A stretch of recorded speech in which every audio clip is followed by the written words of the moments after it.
A relação de amor e ódio com uma grande metrópole é um convite para se repensar sobre como construir uma cidade que converse com todos. O filme Ocupa SP nos leva por essa jornada de resistência e lutas de grupos marginalizados, destacando suas vozes e batalhas diárias pela ocupação legítima do espaço urbano.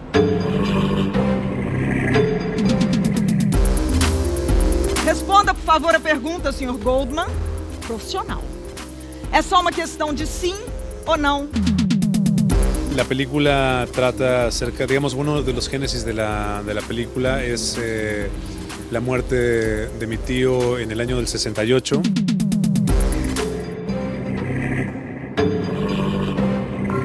O projeto inicial era um projeto poético, era um projeto que falava de boas iniciativas na cidade e a cidade não estava tão boa assim. Então, por exemplo, a Zona Leste tem 4.600.000 habitantes. É a região mais populosa da cidade. Lá ficam 8% dos empregos da cidade. O que quer dizer que cerca de 3 milhões de pessoas, um Uruguai inteiro, tem que sair da Zona Leste todo dia atrás do seu emprego. O filme mostra grupos e iniciativas de pessoas que arregaçaram as mangas para ocupar os lugares que pertencem a elas, que pertencem a todos. O Ocupa SP convida o espectador a refletir sobre a cidade de São Paulo. Por exemplo, o Jardim da União, que os moradores ocuparam uma área que era do CDHU, que era um pasto, e levantaram um bairro do zero. Abriram as ruas, colocaram as calçadas, fizeram um sistema de água, fizeram um sistema elétrico, levantaram os postes, deram nomes para as ruas, criaram as creches. Todo mundo tá fazendo a correria para se sentir parte de algum grupo, sabe? Todo mundo quer isso. Saber que eu fiz parte de um bairro e que eu escolhi os nomes das ruas, isso é louco. Quem é que faz isso aí? Olha o nome das ruas que a gente tem hoje aí. Tudo nome de fila da mãe, de escravizador. A mesma coisa aqui, por exemplo, o Teatro de Container onde a gente está. Era um espaço público, que se não me engano era um estacionamento, e que foi ocupado e transformado num teatro, que hoje em dia é um espaço incrível que foi totalmente absorvido pela cidade. É um complexo de container, eu gosto de falar isso, mas tudo começou com um espaço cênico porque nós somos uma companhia de teatro, a Companhia Mungunzá. E a nossa vontade era ocupar um terreno e conseguir, de alguma maneira, ter um espaço, uma sede, criar raízes em um lugar para poder fazer as nossas peças, ter espaço para ensaiar. A gente filmou aqui no teatro a Epidermia, que é a cena ouro. Essa peça fala do que eles, a partir do momento que eles ocuparam esse espaço, como que eles conviveram com a Cracolândia que fica aqui do lado. Então, eu acho que a arte faz essa função, ela nos tira desse lugar de nebuloso e ela escancara uma realidade. E eu acho que o documentário também faz essa função. A gente consegue entender a complexidade de verdade de São Paulo. A gente vai ser mudado para 500 metros de distância, numa avenida chamada Imperatriz Leopoldina, morar de frente de condomínio que custa em torno de 1.700.000. O filme Intervenção é um filme que também fala de questões sociais e urbanísticas da cidade. O grupo de moradores da parte mais valorizada do bairro da Vila Leopoldina, que tenta impedir a construção de habitação popular nessa parte mais valorizada do bairro. Isso é o medo do convívio com o diferente e que é um reflexo da cidade, quer dizer, é um microcosmos ali em um bairro, mas que reflete a cidade toda. Quando ele está sofrendo, quando ele está com fome, quando ele está na solidão ou quando ele está com hipotermia, embaixo do viaduto, ele é invisível. Mas quando ele está na porta do supermercado, da loja, do condomínio, ele é visível. Ele é visível quando incomoda e invisível quando não incomoda. E essa invisibilidade vai mostrando a nossa insensibilidade e a negação do outro. Prima facie é uma expressão latina que significa à primeira vista. Prima facie é também uma peça. Primeiro voo solo de Débora Falabella. Ela fala que tem anos que ela não perde um caso. Pá! Disparo 4 perguntas, como se fossem tiros. Pá! Pá! Pá! Pá! A trama conta a história de Tessa, uma advogada de sucesso, que, entre outras causas, costuma defender casos de violência sexual, até se tornar vítima. Aí tudo muda. E ela se vê no auge da sua carreira do outro lado. Ela acontece depois de um episódio, ela se vê como testemunha, como vítima. Aconteceu uma coisa comigo ontem à noite, não, hoje de manhã. Eu fui violentada sexualmente, eu quero... O quê? Sim, eu conhecia ele. Como é que é o desafio para, pela primeira vez, fazer um monólogo? É um monólogo, mas acho que não é só isso, é um texto com volume, né? Tem muito texto mesmo.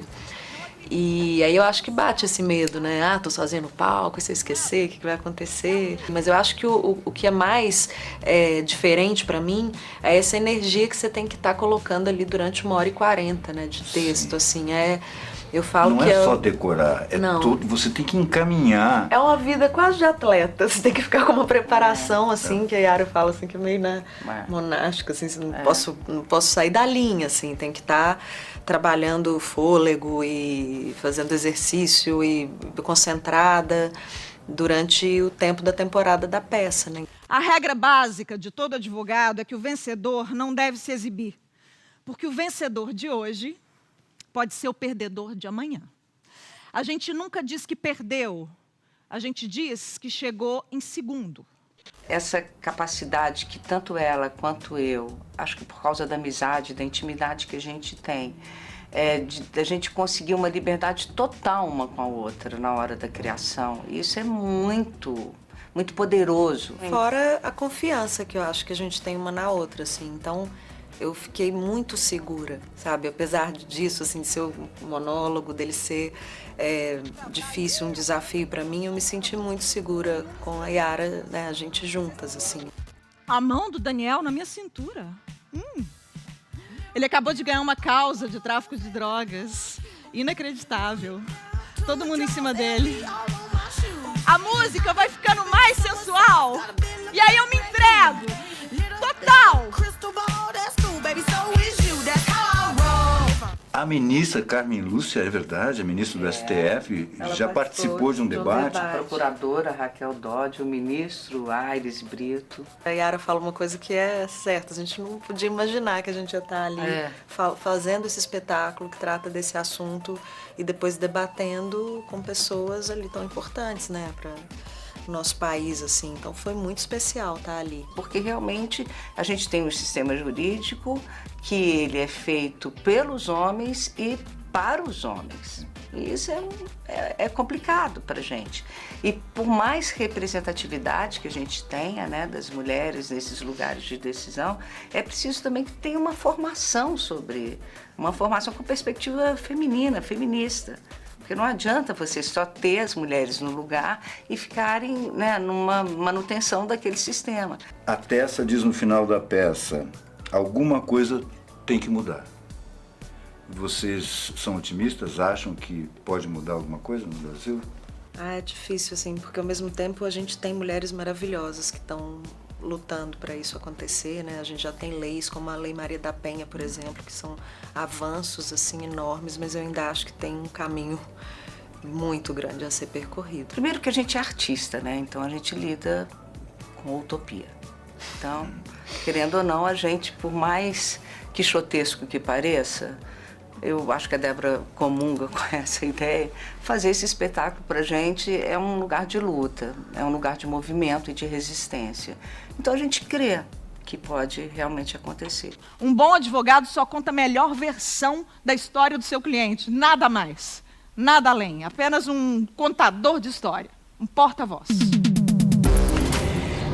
Él andaba en el movimiento estudiantil de 1968.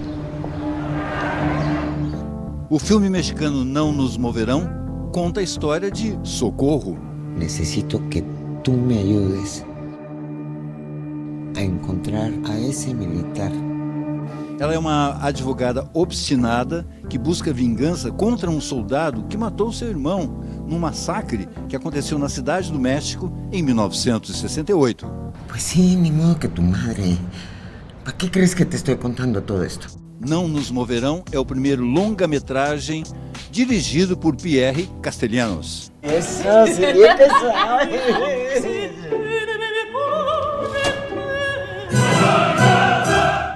Pierre, su película No nos muevan está conectada con la historia de su familia. Sí, sí, es correcto.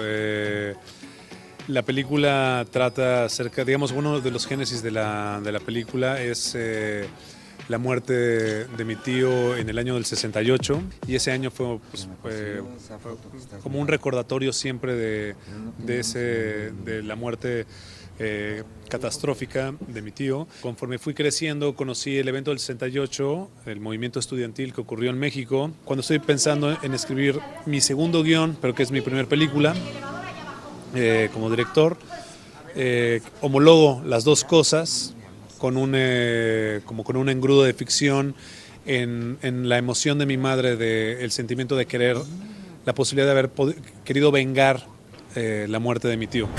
Ese 2 de octubre mi hermano salió y nunca regresó. Hasta días después mi padre se enteró de que lo habían encontrado desnudo, muerto. ¿Por qué elegiste contar esta historia en blanco y negro? Fue una decisión que sucedió muy al inicio, digamos, de la escritura, porque otra de los orígenes de la película era que yo leí un libro que trata acerca de Tlatelolco, que se llama La Noche de Tlatelolco, que está escrito por Elena Poniatowska, y en las primeras páginas hay fotografías en blanco y negro, y había una de unos militares sometiendo a un estudiante sonriendo a la cámara. Él andaba en el movimiento estudiantil de 1968. Se hacían marchas, mítines, pero ese 2 de octubre el gobierno asesinó acá abajo en la plaza a muchos jóvenes, entre ellos a Coque. Y No nos moverán es también una canción, un himno muy popular, tradicional, que incluso fue grabado por Joan Baez. Sí. Justo yo cuando estaba pensando en la película, estaba escribiendo el argumento, tenía ideas, puse música de ese tiempo. Y salió así, porque puse así en una de esas cosas para escuchar música, aleatorio, no sé qué, y salió esa canción.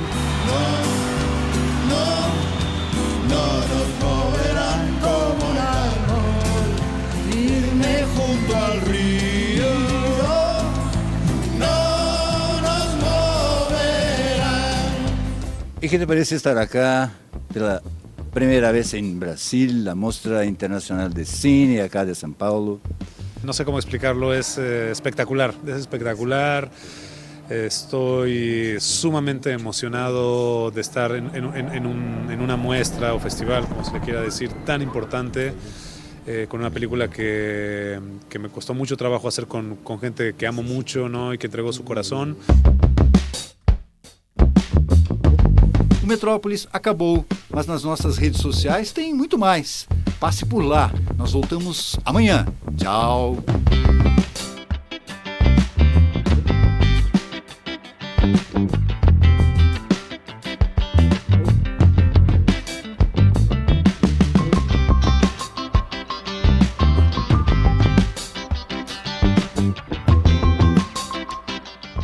Informação, entretenimento e cultura, você está no lugar certo, Metrópolis Programa. Segue a gente para ficar por dentro de tudo que rola por aqui. Eu estou te esperando.